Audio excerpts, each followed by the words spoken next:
In today's video, I'm going to teach you how to enable/disable Slack notifications. If you've ever felt overwhelmed by constant pings or you just need focused time to work, this quick guide will help you take control. We'll cover how to pause notifications temporarily and how to turn them off on desktop and mobile individually, all using built-in Slack options. First, let's pause notifications for a set period.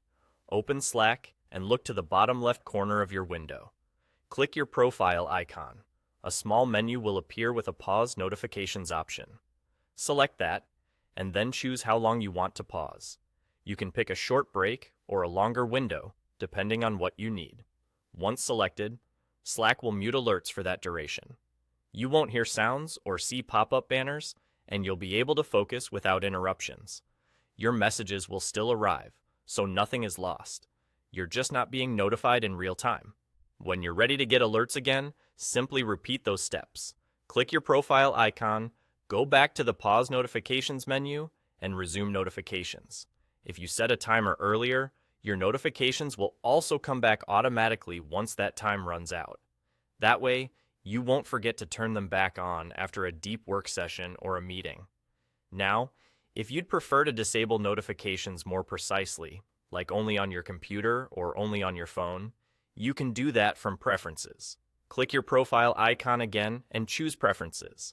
In this area, you'll find notification settings that let you control how Slack reaches you. Here, you can individually disable desktop notifications, which stops banners and sounds on your computer, and separately disable mobile notifications, which stops pushes on your phone or tablet.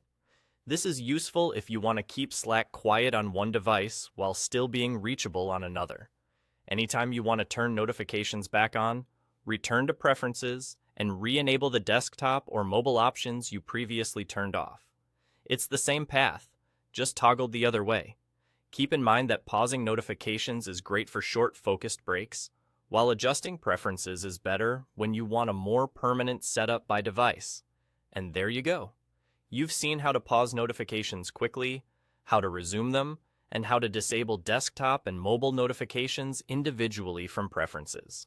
Try these options to match your work style and stay in control of your attention. That's all.